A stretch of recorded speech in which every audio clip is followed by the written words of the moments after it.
Welcome to the very first WRAL Triangle and Two podcast. I'm your host, Mark Bergin, joined by my guy, Luis Fernandez. Luis, this is a reunion of sorts. We're talking, it's National Oreo Cookie Day. This analogy is going to be lost about a year from now. I couldn't find any lemon Oreo cookies at my local Harris Teeter, but we're recording this right on the eve of the ACC Tournament. Luis, how are you this afternoon, my man? I'm doing great, Mark. It's funny. There were actually about 6 boxes of lemon Oreo cookies in the media section at the Dean Smith Center on Saturday.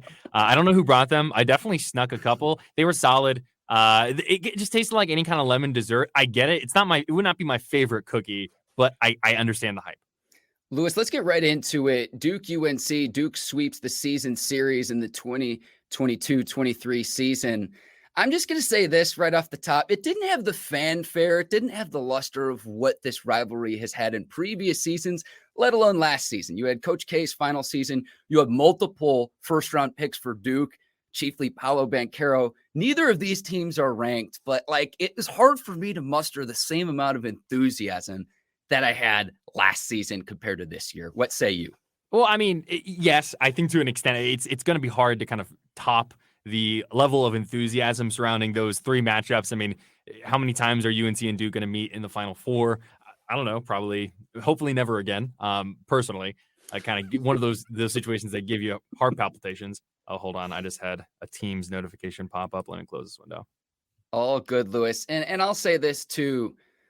Last year, you had Caleb Love hitting the big jumper over Mark Williams in New Orleans and UNC knocking out Duke in the Final Four, so it wasn't just K. But if you're a UNC fan, you take last season over this season 9 times out of 10. But now the question to me leads, Luis, is who's going to be coming back? Because short of winning the ACC tournament, we'll get to that in a little bit, I can't help but wonder, is Armando Bacot back? What about Caleb Love, RJ Davis? They have the option to come back to Chapel Hill if they so choose. But at a certain point, the NIL deal money is great and everything, and that's opened up a lot of opportunities for a lot of other college athletes. But at a certain point, it's just if you're NBA ready, you got to be able to go. UNC starts the season, preseason number 1. And now, right now, Lewis, short of winning the ACC tournament, they're going to be on the outside looking in. And it's we might be thinking, we talking NIT with the Tar Heels. If you just said that at the start of the season, I mean, use whatever adjective you want to. It's crazy, absolutely out of your mind. I just can't believe it, Luis. The field expanded to 64 teams in 1984, and the preseason number 1 has never missed. That just says it all right there. I mean, what comes next? It's going to be big picture, kind of difficult to determine. Armando Bacot can technically come back. He said on Wednesday on Thursday that he wasn't really sure what he was going to do yet. It was something he was going to think about once the season is over. Right now, the way things are set up, the UNC can't lose another game for the remainder of college basketball. The next game they lose, in my opinion, will be the last game they play.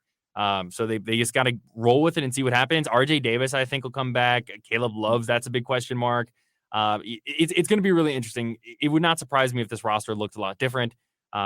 Transfers, all of that, going to be something very interesting to watch come this offseason. Luis, here's where I'm at. I think Bacot's gone to the league. Love, I think, is a bit of a coin flip. I think he ultimately goes. I'm with you there. I think Davis returns for another season. But I look at this, and it's 4 of your 5 starters are back, which everyone knows. The average age of this Tar Heels team, of the starting lineup, 22.4 years old. Bacot was the overwhelming favorite as the ACC preseason player of the year. He's like a double-double machine, and it's just how in the heck is this team that started out preseason number 1, didn't expect them to keep the top spot all season long, but they're 1-9 against quadrant 1 games. They're 2-10 against teams currently projected to reach the field of 68. The sum doesn't equal its parts with this Tar Heels team, Luis. And I'm sorry to add salt to the wound because I know you are a UNC grad. I am. Yeah. No, thank you. I appreciate the salt. I think it's so tough because last year you look at the run that they made and it was so much of making the right plays at the right times in those critical moments. And they just haven't been able to do that this year. You can just go back game after game after game, Duke twice, Syracuse, Alabama, Iowa State. It feels like almost every single game that was important to them, there was just a fumbling of it towards the end. And you have to be able to shoot the ball as well. I mean, shooting the percentages that they have from three, that is not going to do it for you in this modern NBA. It makes you really, or modern college basketball, it makes you really easy to defend. People know you get to double team Armando Bacot, kind of push the ball on the outside, sag off of some of these 3-point shooters that aren't as consistent, and kind of live and die with those outside shots. And it's just, it really is, it's more complicated than that, but not being able to make open shots is one of the big reasons why UNC's in this position right now. It was evident on Saturday, Lewis, shooting just a tick above 30% from the floor. And it's just like, if you can't, they always say at the NBA, it's a make or miss league, but that was the story on Saturday. Now, ACC tournament's getting underway, and the triangle teams, UNC will play the winner of Boston College, Louisville on Wednesday night. Following that game, NC State's going to take on the winner of Virginia Tech and Notre Dame. Duke has a bye until the quarterfinals on Thursday nights. So, Lewis, the question begs is, which of the triangle teams is going to make it the furthest? I think really we have two choices here. I want to hear what you say, and I can make the case for the other one, but go ahead. Well, I mean, double buys, I think, go a very long way in helping you, especially in these type of tournaments. That's why you play the regular season. That's why you get these wins to be in that top 4 spot in the conference. So I think it's got to be Duke that has the potential to go the farthest. When you look at their matchups, they did lose to Miami, who could be a team that they would play if they were to win that first game. So it'll be interesting. But I do think semifinals kind of feels like the floor for this Duke team. They don't really have any of these guys that are going to absolutely blow you away. I mean, Derek Lively is incredibly talented from a defensive perspective. Jeremy Roach has been that veteran leader. Kyle Filipowski, barbecue chicken is all I got to say with some of the moves he was making on the low post. It was crazy. But I think that they just have the lowest, or the highest floor, I should say. I think semifinals is the easy to see Duke getting at least there in this tournament. I'm with you with Duke in the sense that Lively and Filipowski can kind of do like the Twin Towers type thing and create matchup problems for opposing teams solely with their length. Now, Filipowski on the offensive end, Lively on the defensive end. And I'm going to say this, and this is no knock on, like, I'm reluctant to do this, but Derek Lively, his impact defensively when he's got it going, it's like Anthony Davis light, like very, very light. Very, very light without the offense. But that's what it reminds me of the kind of impact he can have, protecting the rim, blocking shots, getting rebounds, and getting your offense set up, just the defensive impact that he makes. Yeah, I think that's fair. He was depending on how much you like plus minus, he led both teams in plus minus in the game against UNC on Saturday. It's what he is. It makes it very, very hard. Their rim protection, even when Lively had the 4 fouls and was taken out at like the 17-minute mark of the second half, the Duke's defense adjusted, and you got to credit John Shire for what he's been able to do with this team. And like I said, low or high floor is what this feels like for this Duke ACC tournament run. Let me make the case for the Wolfpack, Lewis. The guard play, and we get obsessed over this in March. Terquavion Smith, Jarkel Joyner, man, those guys, when they have it right, you can see why both of those players have NBA futures. I would be shocked if they're still at Raleigh a year from now, either player. I think both of them, I think that highly of both of them. I know Smith's really the only one who has the option of coming back, but they've been very excited. And then how about some love for the big fella, my guy, DJ Burns. Oh, and he transferred from Tennessee, Lewis, many moons ago. We worked together in Knoxville. Many moons. He bounced around a little bit, but when they get the ball to the big fella offensively, he knows how to throw his weight around, cause problems. If you're not going to double him, he knows how to use his body to score down low, create matchup problems. If I'm an opposing team, I put him in a screen and roll and make him defend perimeter players, make him defend wings, make him defend guards in a pick and roll switch situation. But offensively, he causes problems to where if you don't double him, he can score. He can score consistently. But then those two guards, that's the case I'd make for the Wolfpack. I think they go as far as Jarkel Joyner and Terquavion Smith can carry them, because when they have it right, they're as good as any tandem, I would argue, in all of college basketball. But again, it's funny because several weeks ago, Lewis, it was looking like NC State, of all the triangle teams, were belle of the ball. They've sputtered. They've lost 2 in a row, 3 of their last 5. Duke is now kind of the belle of the ball. And UNC, who had won 3 in a row, they slip up in the Battle of the Blues. So it's almost like a musical chair situation, Lewis. That's what I'll say. No, I think that's fair. And I think Jarkel Joyner and Taquavion Smith are so much fun to watch. DJ Burns is fantastic. My thing at this point is, they're going to have to play Clemson. Should they win that first game, which I think they should, they'd play the winner of Notre Dame and Virginia Tech. I don't think that should be an issue for them. But Clemson, what's that matchup going to look like? They just lost to Clemson a few weeks back. And Clemson, plays well. It'll be interesting to see how that one goes. But I could definitely see them getting to the semifinals. And UNC, we haven't even brought them up in this conversation because they have to play most likely a hot Boston College team. If Quentin Post is healthy, I know he twisted his ankle or sprained his ankle against Georgia Tech this weekend. But if he's healthy, he's a matchup nightmare, and he's going to be really tough for them to play. And then if they beat Boston College, congratulations, Virginia. And I know that UNC just beat Virginia, but they're going to have another really great shooting night. And this team is just so inconsistent shooting outside. It's hard to see them getting much further past Thursday. Lewis, you had that great stat earlier about UNC. I've got another one for you. Duke and UNC unranked during Saturday's Battle of the Blues matchup. They were unranked as well when they played in February, on February the 4th. The last 2 times the 2 teams were unranked, February 6th, 2021. But then before that, you got to go all the way back to 1960. So it's weird not to have one of the 2 schools in the top 25, let alone the caliber of recruits that they consistently bring in. There's a reason why they're blue bloods consistently. It's just been a strange season, really, for both teams, for both Duke and UNC. I don't know what to expect because you could tell me that UNC could go on a run a lot like they did last year. I wouldn't be surprised. It's really wouldn't be surprised. It's essentially the same team. The likelihood of that happening, I just don't see it. I just don't see it. No, they just, whatever reason it might be, they just don't have it. They just don't have it this year, and it is what it is. We'll see what ends up happening. Come the ACC tournament, and anything can happen. But like I said, I think the next time that they lose a game, it will be their last game of the season. Really quickly, favorite before the ACC tournament, and we'll go to the NFL Combine, Lewis. I will take Virginia. It's the safe pick. They play at a slow, methodical pace. But they've got like 3 guys that are double-digit scorers. I think that they're high scorers, like 12 points a game, Lewis. I'm going to take Virginia. It's a very safe pick to win the ACC tournament. What do you think? I think it's going to come from the top part of the bracket. Okay. I'm going to take Pitt just because I think it'd be different. Ooh. It'd be fun. I think they've shown that they compete with all these top teams. I also think it'd be just picking Miami would be a little bit too like chalk. So I'm gonna go with Pitt. Let's see what the Panthers can do. All right, Lewis. NFL Combine is wrapping up.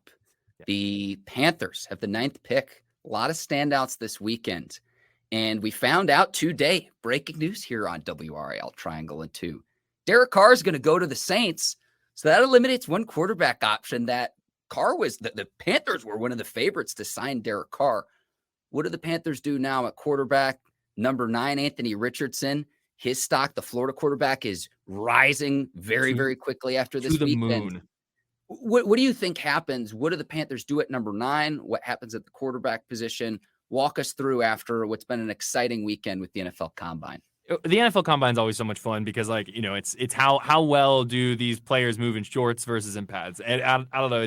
It's one of those things where I think there's a lot to learn from it, but you need to be careful how much stock you put into it. So when you look at it, I think they're going to take that first round pick and use it on a quarterback.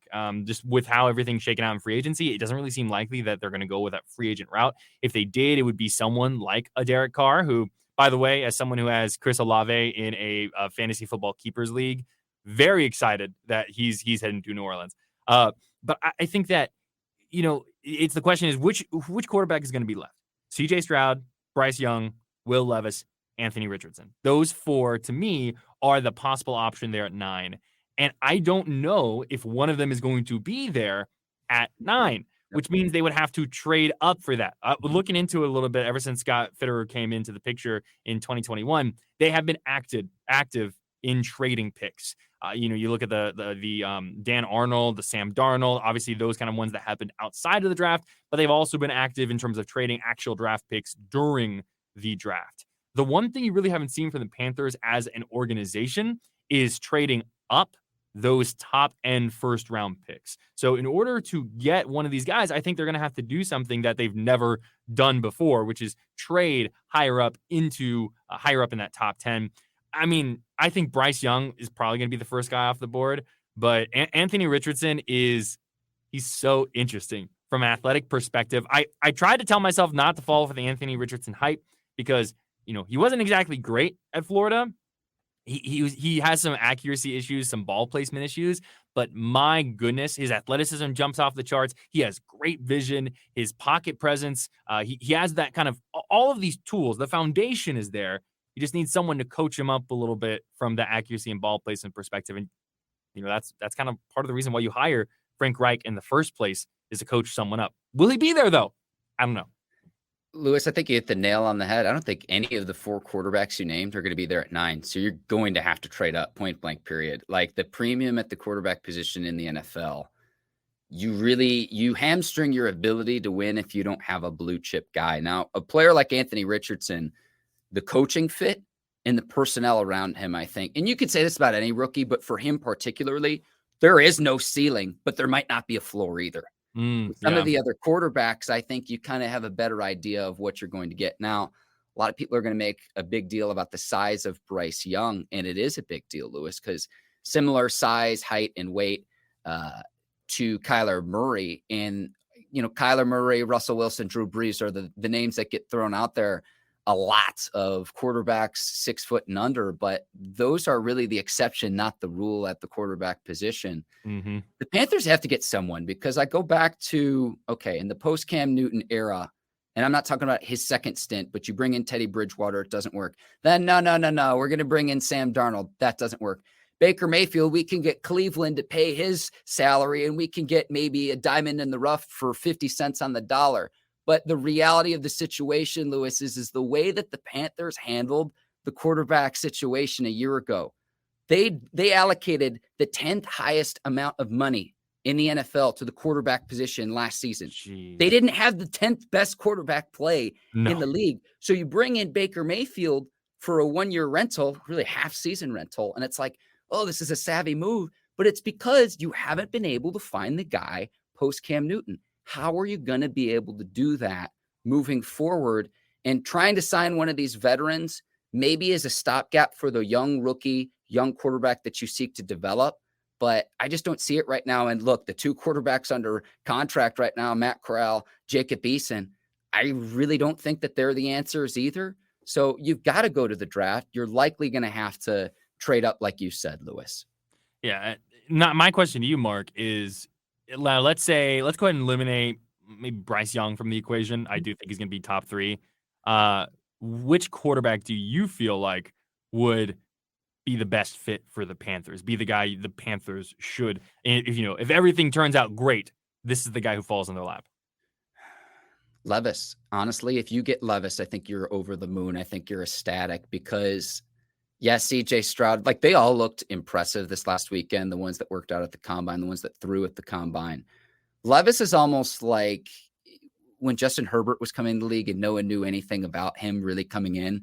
And then once they saw him play and his ability to make throws, I think someone's going to fall in love with Richardson. But again, I think fit is probably most important for Richardson, whereas other great quarterbacks are able to make it work regardless of what system, scheme, coach they're able to go to. Richardson, I think the fit is probably the most important for his success. Young, I would say the same thing too, because Young's so undersized. If he has a bad offensive line in front of him, if he doesn't have the weight to be able to protect himself as a player. Get hurt.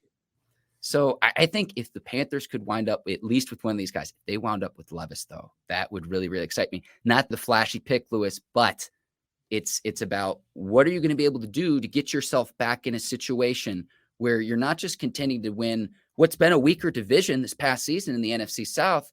What can you do to get yourself as a contender again? You got to have the quarterback, and the Panthers, point blank period, have not had that now for several seasons. Yeah, I think we're going to find out a lot about what the Panthers' future will look like based on this quarterback pick, because I think someone like Levis, someone like Richardson is going to need a little more time to develop. Levis has a lot of potential. He even said himself he was excited to get out there and throw because he had a cannon. But there was some inconsistency, some turnover issues. Kentucky in the SEC plays a lot of really good defenses, but still, Richardson, you see the potential fly through the ceiling, but there were some easy, obvious plays that are missed because of some accuracy and ball placement things.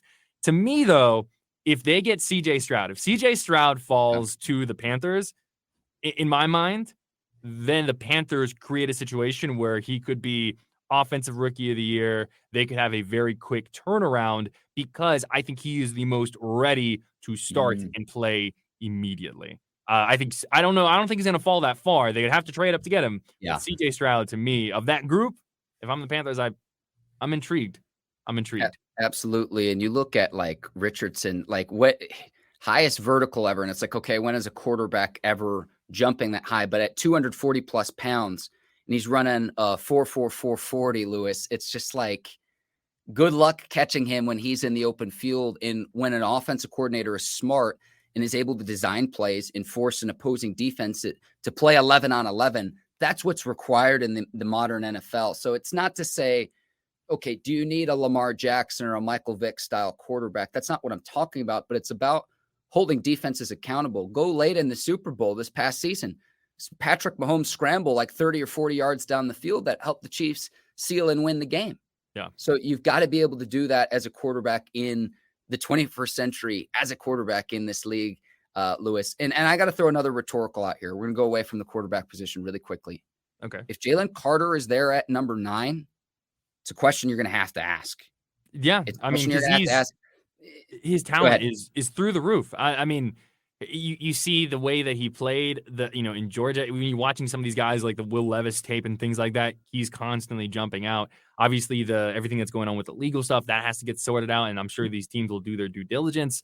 I think it's an interesting rhetorical question, but even with the legal stuff going on, I don't think that teams are going to let him slip. I don't think he's going to be there. Because this is a guy who, like, if the Bears end up keeping that pick instead of trading it, he's probably going to be their guy, or at least he was before everything that happened over this past week with the news of his potential involvement with the tragic crash that happened in Georgia earlier this year. So it's going to be really interesting. But ultimately it's going to be hard for me to see the Panthers picking someone that is not a quarterback, unless of course they're all gone, and then, well, good luck. I know a lot of fans are with you there, Lewis. Now, as far as Jalen Carter goes, he's due in court on April the 18th. First round of the draft, April the 27th in Kansas City. We'll see how all of that plays out. Not always popular to say, hey, let's wait and see. Let's wait and see to see how that process plays itself out, to see how.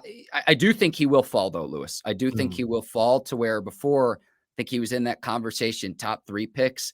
How far he falls, though, that's what we're going to remain to see. Any other observations from the combine that I'm missing, Lewis, before we wrap up here?